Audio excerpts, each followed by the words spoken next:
자, 오늘 마지막 주제 공부해 보도록 할게요. 네. 자, 우리 주변에서 볼 수 있는 산화환원 반응 중에 가장 중요한 거, 자, 몇 개만 한번 꼽아서 한번 생각해 보도록 하겠습니다. 자, 그리고 생명, 그리고 인류 역사에 가장 중요한 지대한 영향을 끼쳤던 반응들은요, 전부 다 산화환원 반응이었습니다. 그렇죠? 자, 그중 첫 번째, 광합성과 호흡입니다.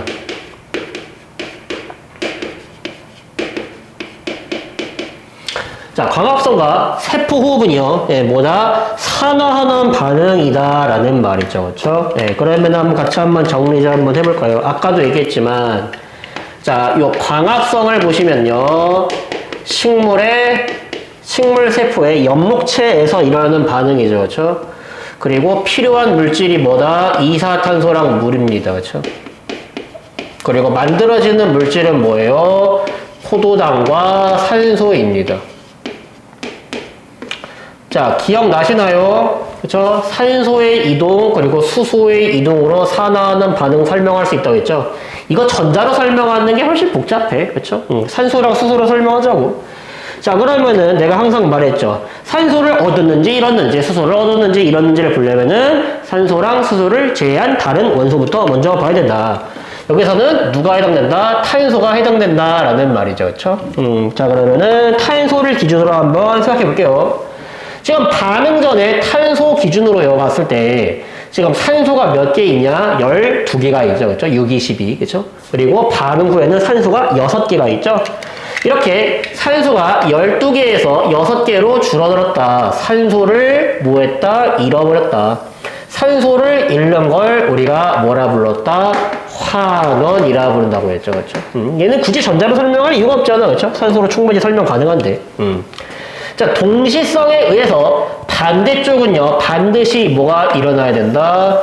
산화가 일어나야 된다라는 겁니다. 그렇죠? 그래서 누가 산화되었는지, 누가 환원되었는지 판단할 수 있고요. 그렇죠? 자, 마찬가지로 호흡, 세포의 마이토콘드리아에서 일어나고 있죠. 자, 호흡하려면 뭐가 필요해요? 광합성의 반대 과정, 뭐가 필요하다? 영양소, 대표적으로 포도당이랑 산소가 필요하죠. 그렇죠? 그리고 결과물로 뭘 만들어내요? 이산화탄소랑 물이랑 에너지를 같이 만들어내는 거죠. 그렇죠? 그래서 이제 생명활동에 필요한 에너지는 이렇게 만들어진다라고 공부를 했죠. 역시 누가 산화되는지 환원되는지 판단을 해볼 때 당연히 누구를 기준으로, 탄소 기준으로 봐야겠죠. 자, 광합성. 야, 이산화탄소가 포도당 될 때는 환원됐다면, 그럼 포도당이 이산화탄소일 때는 반대로 산화가 되겠지? 그렇죠? 그래서 포도당은 산화되어서 이산화탄소가 됐고요. 산소는 물이 됐죠? 수소 얻어왔죠? 우리 아까 수소 얻으면 뭐라고요? 환원이라고 불렀죠? 그렇죠? 그 수소로 설명할 수 있다 이런 말이에요. 이런 식으로. 자, 그래서 광합성과 호흡, 대표적인 산화하는 반응이었고요. 얘네들이 인류 역사, 그리고 생명체의 역사에 굉장히 중요했던 까닭, 뭐냐. 일단, 최초의 광합성 생물이 지금으로부터 대략 한 35억 년 전쯤에 출현을 합니다. 그렇죠? 걔가 사이아노박테리아 또는 남세균이라고 불리는 놈인데, 자, 걔가 등장을 했어요. 자, 어디에서? 바다에서. 그렇죠? 그러면은 바다에서 열심히 광합성을 하면은요, 바닷속 산소 농도가 높아지겠죠. 그렇죠? 그래서 바닷속의 산소 농도가 높아지면서 바닷속에 있는 철 이온이랑 산소랑 결합을 하게 되면서 산화철을 만들어내게 됩니다. 그렇죠? 요런 놈이라든지 아니면은 요런 놈을 만들어내게 되는데, 얘네들이 퇴적돼가지고요, 호, 상, 철, 광, 층이라고 하는 특정한 이제 지질 구조를 만들게 됩니다. 그렇죠? 근데 뭐 중요한 거 아니야? 그냥 바닷속에 있던 철 이온이 산소랑 결합하면서 산화되었네. 호상철광층이라고 하는 게 만들어졌네. 라는 거죠. 그렇죠? 그래서 그냥 이런 현상도 일어났고요. 사실 이게 더 중요한 게 아니라 산소 농도가 높아지다 보니까 뭐가 등장했다? 이제 산소로 호흡을 하는 생명체들이 등장했다라는 말이에요. 선생님, 그전에는요? 그전에는 산소가 아닌 무산소 호흡을 하는 생명체들이 있었는데 광합성 생물이 출현하고 나서 이제 뭐가 등장했다? 산소로 호흡하는 생물들이 등장했다라는 말이죠.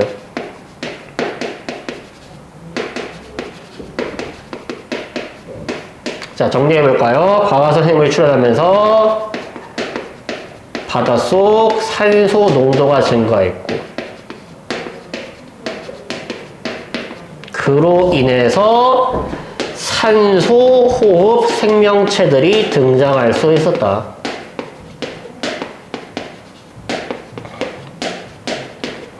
자, 그리고 바닷속에 산소 농도가 높아지자 바닷속에 있는 산소가 빠져나와서 대기로 가겠죠.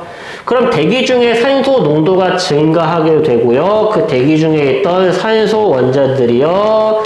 뭘로 바뀌게 되냐면요. 이 O3라고 하는 분자로 바뀌게 됩니다. 얘를 오존이라고 부르죠. 그리고 성층권에 높은 농도로 오존이 생기면서 뭘 차단해주기 시작했다? 자외선을 차단해주기 시작합니다. 그러면서 이제 자외선이 지구로 이제 안 들어오니까 이제 바닷속에 있었던 생명체들이 점차 육지로 진출하게 되는 거죠. 그렇죠? 그래서 육상생물이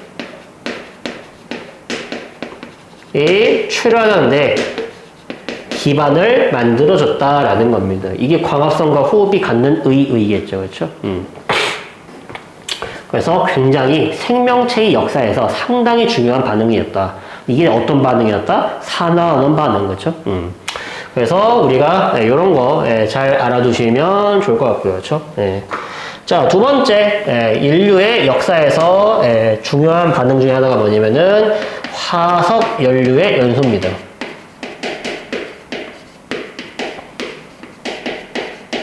자. 일단 연소라고 하는 것은 산소랑 빠르게 결합하면서 빛과 열을 방출하는 반응을 의미하는 거고요. 화석 연료는요. 석탄, 석유, 천연가스 따위를 우리가 화석 연료라고 얘기를 하는 거죠. 그렇죠? 근데 참고로 석탄이 만들어지는 과정은요. 식물로부터 만들어진 거고요. 석유랑 천연가스는요, 미생물로부터 만들어진 거거든요. 결과적으로 얘들은요, 생명체로부터 만들어진 애들이에요. 그렇죠? 기반이 생명체야. 근데 생명체의 주요 구성 원소 기억나니? 산탄수질이라고 했잖아요. 그렇죠? 그래서 보통 어떤 원소가 주요 성분이냐? 탄소, 수소, 그 다음에 소량의 산소라든지 뭐 질소, 황 이런 것들이 대부분으로 구성되어 있다 이런 말이야. 그러면은 얘네들을 연소시키잖아, 그렇죠? 그러면은요 산소랑 결합하면서 탄소는 산소랑 결합하면서 뭐가 되고 이산화탄소가 되고 수소는 산소랑 결합하면서 물 되고 이 과정에서 막대한 양의 뭐가 나오게 된다? 에너지가 나오게 된다. 라는 거죠. 그렇죠? 그래서 우리 과거의 사람들은요 그냥 단순하게 나무 같은 거를 태워가지고 뭘 했어요? 따뜻하게 만들어져 난방을 하고요. 그걸로 고기를 익혀 먹었으니까 이제 영양소의 흡수가 좋아지는 거죠. 그렇죠? 그래서 인류가 빠르게 진화를 할 수 있었고요. 이제 산업혁명이 일어났죠. 석탄을 태워가지고 그걸로 물을 끓여가지고 증기기관 돌렸잖아요. 그렇죠? 산업혁명 일어났는데 굉장히 중요했고요. 그렇죠? 그리고 지금도 도시가스 연소시켜가지고요. 난방을 하고요. 음식을 조리하고 있고요. 그리고 석유로 자동차 굴러가고 있죠. 교통이 굉장히 중요하다 이런 말이에요. 그렇죠? 그리고 천연가스 같은 경우는 태워가지고 발전을 하기도 하고, 그렇죠? 여러 가지로 쓰고 있잖아요. 그렇죠? 그래서 화석연료 연소 굉장히 지금도 여러 가지로 쓰이고 있다. 교통, 그 다음에 난방, 음식 조리 여러 가지에 쓰이고 있다. 산소랑 결합했죠? 산화하는 반응입니다. 그렇죠? 산소가 관여하고 있어요. 그렇죠? 자, 그리고 세 번째, 다음 페이지로 넘어가서 철의 재련 나와 있죠. 그렇죠?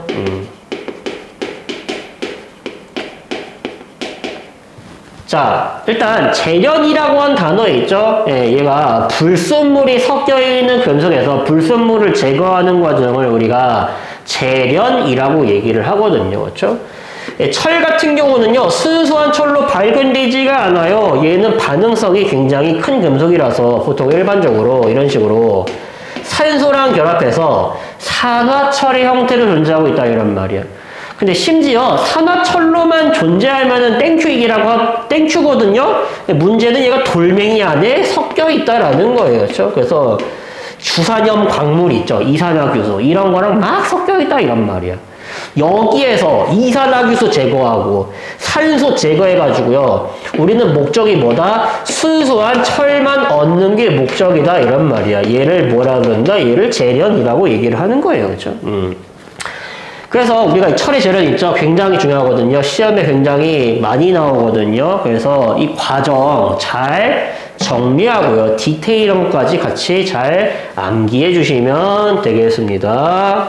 일단 철을 재련하려면요. 뭐가 필요하냐면요. 용광로가 필요해요. 그렇죠? 그래서 용광로 준비해 주시고요. 자, 이 용광로를요. 가열하면서 세 가지 물질을 때려 박습니다. 그럼 철이 재련돼요. 간단하죠? 그 때려 박는 세 가지 물질이 뭐냐? 첫 번째, 철광석. 요 놈 있죠? 얘를 때려 박고요. 그 다음에 같이 넣어주는 물질, 불순물을 제거하기 위해서 석회석과 코크스를 같이 집어넣습니다. 참고로 석회암이죠. 주성분이 탄산칼슘이고요. 그리고 세 번째 코크스라고 하는 물질을 집어넣는다고 했죠. 코크스는 석탄에서 물기를 완벽하게 거의 제거한 순수한 탄소라고 보시면 되겠습니다. 얘네 세 개 때려박고 가열하잖아. 그럼 순수한 철이 만들어지게 된다는 소리예요. 그렇죠? 근데 그 과정이 중요하다라는 말이죠. 그렇죠? 자, 철의 재련 과정을요, 우리가 디테일하게 한번 나눠보도록 하겠습니다. 그렇죠? 자, 첫 번째는 뭐냐면요. 내가 코크스를 여기 집어넣고요. 뚜껑 닫을 거거든요. 이제, 그렇죠? 그러면은 산소가 유입이 안 되잖아요. 그렇죠? 그래서 산소가 부족한 환경에서 연소가 일어나게 되는데, 우리가 이런 거를 불완전 연소라고 얘기를 합니다. 첫 번째로 코크스에 불완전 연소가 일어나게 된다라는 소리예요. 그렇죠? 그래서 원래 탄소 있죠? 아까 얘기했죠? 탄소는요, 옥텟 규칙을 만족하기 위해서 산소 두 개를 촥 붙이고 싶어 한다 이런 말이야. 근데 산소가 부족하네? 일단 하나라도 붙이자. 이렇게 되는 거죠. 그렇죠? 그래서 코크스가 불완전 연소가 일어나잖아. 그러면은 원래는 탄소가 산소를 두 개씩 가져가야 되는데 어쩔 수 없이 산소 한 개씩만 가져간다라는 소리예요. 역시 산화하는 반응이죠. 그렇죠? 자, 두 번째, 이렇게 만들어진 일산화탄소가 누구랑 반응하냐? 철광석 안에 들어가 있는 산화철과 반응을 하게 된다는 소리예요. 그렇죠? 그래서 산화철과 일산화탄소가 반응을 합니다.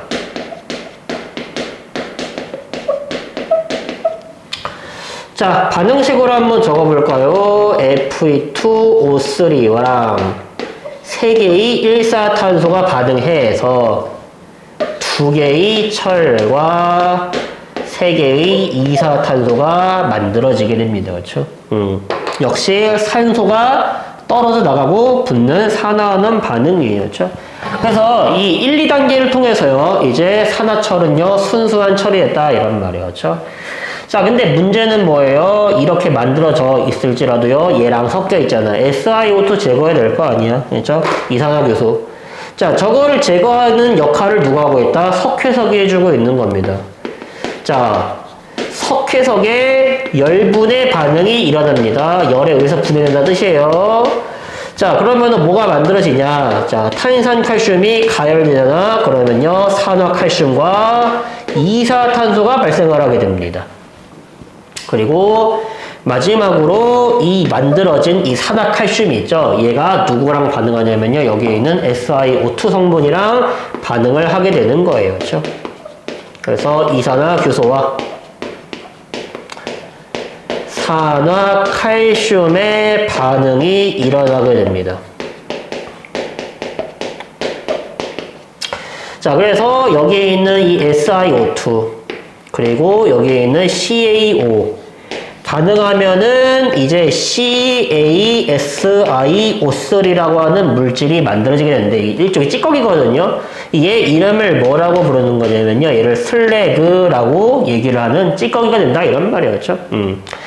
자, 그래서 이 반응이요. 용광로 안에서 일어나게 되고 용광로 안이 개 뜨겁죠. 그래서 철이 만들어지긴 만들어지는데 어떤 상태로? 액체 상태로 만들어지는 거죠. 녹아버려가지고 그렇죠. 녹는 전 이상의 온도를 가열했으니까 그렇죠.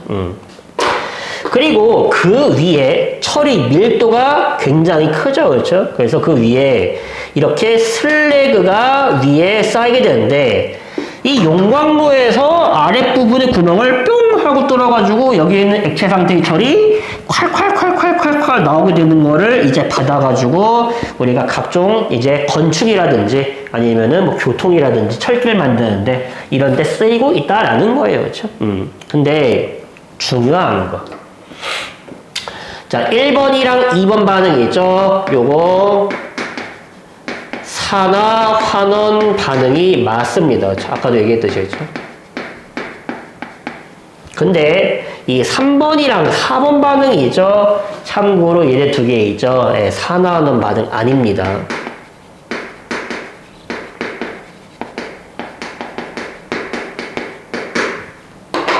자, 참고로요. 얘네 있죠. 얘 같은 경우는요. 우리가 설명하기가 조금 까다로운데 여기에서는요, 어떠한 놈도 전자를 잃거나 얻은 놈이 없습니다. 그렇죠? 예를 들어서 뭐 칼슘 있죠?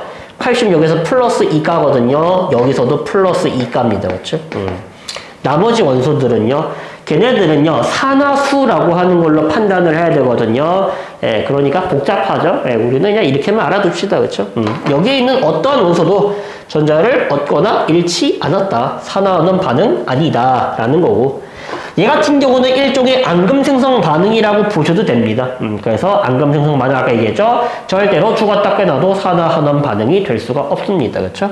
그래서 얘네들 안 산화하는 반응이었다 이런 말이야. 안 산화하는 반응 그렇죠? 네, 산화하는 반응 아니란 소리입니다. 그렇죠? 헷갈리지 마세요. 그렇죠? 얘네만 산화하는 반응이야. 그래서 반응식 여러 개 주고요. 산화하는 반응이냐 아니냐 이렇게 물어보게 된다는 소리야. 결과적으로 그렇죠?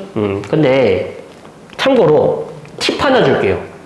산화환원 반응인지 아닌지 판단하는 5초 컷. 오케이? 예, 어떻게 하면 되냐면은 이렇게 하면 돼. 자, 지금 내가 노란색으로 동그라미 칠하고 있는 물질들 있죠?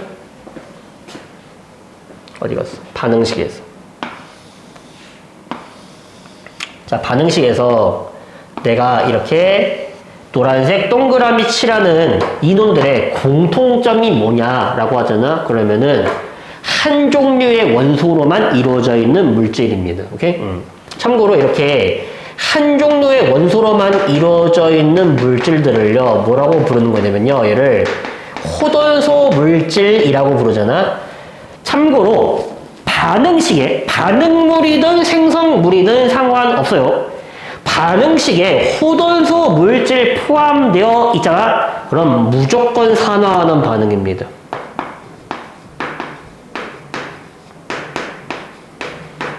왜 그렇습니까, 선생님? 호돈소 물질이 반응을 할 때 있죠. 예, 전자를 잃거나 얻을 수밖에 없어요. 왜요? 자기랑 전기 음성도가 다른 놈이랑 결합하면서 전자를 얻어올 수도 있고요. 잃어버릴 수도 있거든요. 그렇죠? 반대로 전기 음성도가 다른 원자랑 결합했다가 호돈소 물질로 돌아올 때도 전자를 얻거나 잃을 수밖에 없습니다. 그렇죠? 그래서 호돈소 물질이 포함되는 순간 그것은 무조건 산화하는 반응이다 하면서 이게 산화하는 반응이네 이렇게 걸러낼 수 있다는 소리예요. 그렇죠? 그래서 요거는 잘 쓸 거니까 머릿속에 잘 담아 두시길 바라도록 하겠습니다. 그렇죠? 그래서 이 철의 재련이 이제 인류에 어떤 영향을 줬냐? 당연히 얘가 있어야지 증기기관 만들겠죠. 얘로 철로 이제 다양한 거 만들 거 아니에요. 그렇죠? 그래서 우리가 청동기 시대에 있죠. 이제 청동이라고 하는 걸 썼죠. 예, 참고로 청동은 주성분이 구리랑 주석입니다. 오케이? 예. 자, 근데 이상해요. 청동기 다음에 우리 철기 시대라고 배우잖아. 역사 시간에. 그렇죠? 근데 이상하지 않니? 지각을 구성하는 물질 중에 가장 많은 게 산규, 알, 철, 칼나 칼마 순서예요. 야, 그러면은 구리는 여기 포함되어 있지 않아. 8대 원소 중에 구리는 저 멀리 있다 이런 말이야. 그렇죠? 무슨 말이야? 철이 구리보다 압도적으로 많습니다. 지각에. 야, 철이 이렇게 많은데 왜 더 나중에 쓰인 거야? 네, 이유는 두 가지가 있어요. 첫 번째, 철을 다루기가 까다롭기 때문인데요. 얘는 첫 번째, 녹는 점이 매우 높습니다.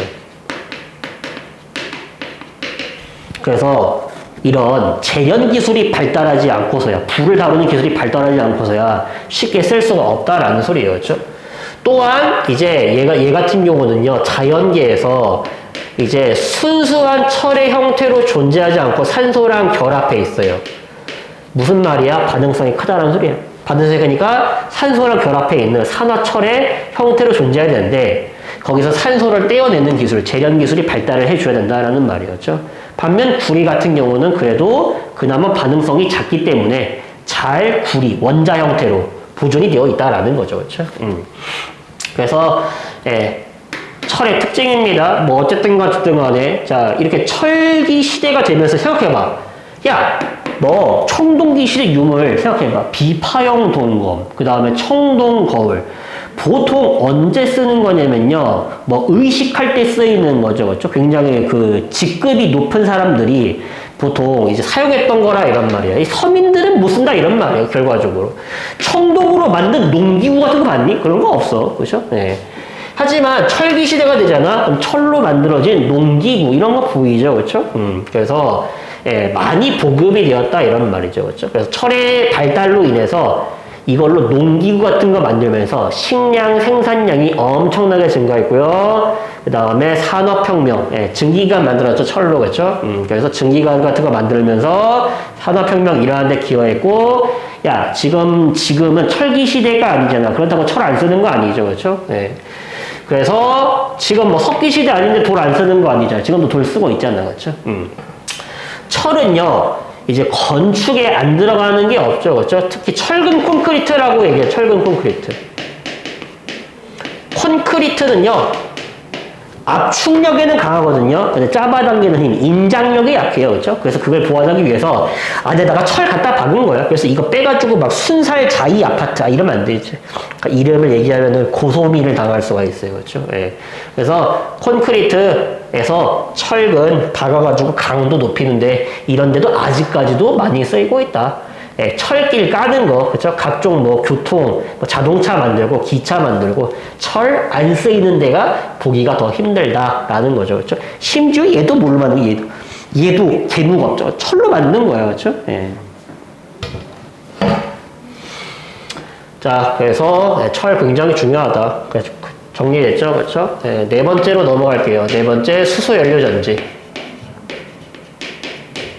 근데 거기 수소연료전지에 굉장히 복잡하게 나와 있죠? 그 복잡한 거 다 할 필요 없습니다. 왜냐하면은요, 어차피 뒤에서 신재생 에너지에서 다시 할 거거든요. 그렇죠? 그래서 복잡하게 할 필요 없고요. 우리 간단하게 정리하셔야 돼. 자, 수소연료전지는 어떤 반응을 쓴 거냐면요, 수소가 산소랑 결합해서 물이 되는 반응이죠.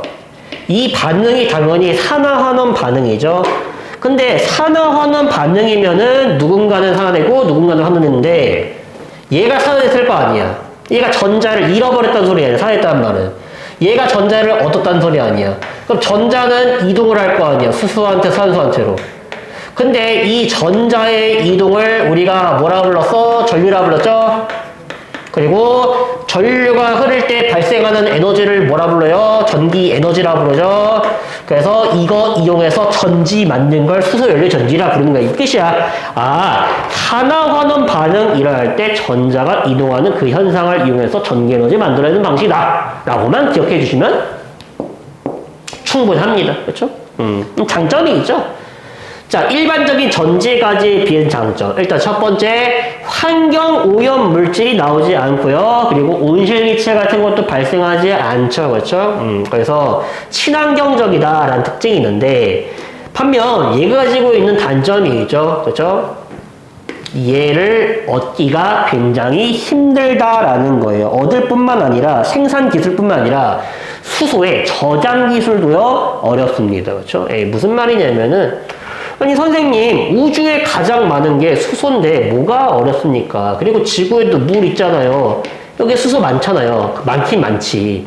근데 우리가 원하는 건 뭐야? 수소 원자각이라 H2 수소 기체야. 그러면은 우리가 수소 기체를 만들려면 뭘 해야 돼? 이 물 있죠? 물을 분해해야 돼. 보통 어떻게 많이 분해해? 전기 분해. 그러면은 플러스 극에서는 산소 기체, 마이너스 극에서는 이게 수소 기체 이렇게 얻을 수 있다 이런 말이었죠. 야, 근데 이상하지 않니? 전기 에너지를 만들고 싶어서 전기를 쓰겠다고? 이상하지 않니? 그렇죠? 뭐 물론 이 전기 에너지를 풍력 발전, 뭐 태양열 발전, 태양광 발전 이런 걸로 만들면 물론 이득이긴 한데 근데 아직 그런 신재생 에너지가 그렇게 효율이 그렇게 좋지 않습니다. 기술 개발도 더 돼야 되고 그렇죠. 그래서 수소의 생산 기술과 그리고 얘 저장하기 힘들어. 기체 상태에서 저장하기 힘들어. 그래서 천연가스 있죠. 얘를 저장하기 쉬운 형태 액체로 만든 걸 액화천연가스, 그걸 LNG라고 얘기를 하는 거예요, 그렇죠? 그런 형태로 운반을 하잖아. 그래서 수소를 액체로 만들면 되잖아요. 수소에 그 액체로 되는 있죠. 끓는 점 있죠? 굉장히 낮다 이란 말이야. 막 영하 200도 이하로 떨어져도요, 얘 액체로 될까 말까야. 엄청 액체로 만들기 힘들어. 그쵸? 이거 어떻게 써? 그쵸? 액체로. 그쵸? 저장하기 힘들다 이런 말이죠. 그쵸? 그래서 굉장히 지금 제한적이다. 라는 거죠. 그쵸? 그래서 우리는 그렇게 잘 알아두시면 되고요. 자, 다음 페이지 넘어가서 마지막 51페이지에 철의 부식과 부식방지법.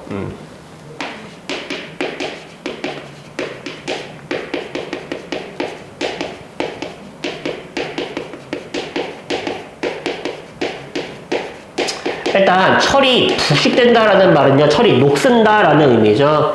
철이 녹슨다라는 소리는요, 철이요 산소랑 결합해가지고요 산화철이 된다라는 말입니다. 그리고 산화철 될 때 보통 이런 식으로 철이 산소랑 결합해서 이렇게 Fe2O3 이런 형태가 됩니다. 그렇죠? 자, 근데 우리가 이 순수한 철 같은 경우는 전기 잘 통하고요. 강도도 강하거든요. 그렇죠? 근데 이렇게 산화철, 이온 결합 물질이죠. 이렇게 되는 순간 일단 전기가 안 통하고요. 고체 상태일 때. 그렇죠? 그리고 강도도 약합니다. 그렇죠? 때리면 금방 부서진다 이런 말이에요. 그렇죠? 녹슬면은 조각조각 떨어져 나가잖아. 그렇죠? 그래서 이런 부식이 일어나는 거 있죠. 산화되는 거. 이거를 뭐 해야 된다? 방지를 해야 된다 이런 말이에요. 그렇죠?